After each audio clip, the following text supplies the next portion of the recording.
מתלבשות בפריצות איומה ונוראה ומחרידה. מה את חושבת, שאת תלכי בפריצות ולא תקבלי על זה עונש? והקדוש ברוך הוא אמר כל כבודה בת מלך פנימה, ואמר לו יראה בך ערווה דבר ושב באחריך.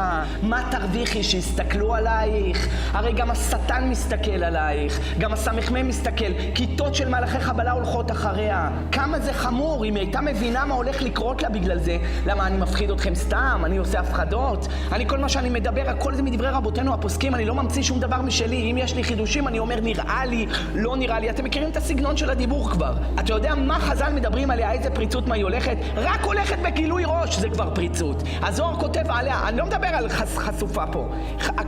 הכל עד כאן, גולף עד כאן. אבל גילוי ראש, חז"ל אומרים מקוללת, מקולל הבית שלה, הבעל שלה, הילדים שלה, אין לו פרנסה, תפתחו זוהר נסו קופחפי. רק הולכת בגילוי ראש. בעלה לא יהיה חשוב, הילדים שלה לא יהיו חשובי הדור. תראה איזה נורא והיום לאישה שהולכת בפריצות.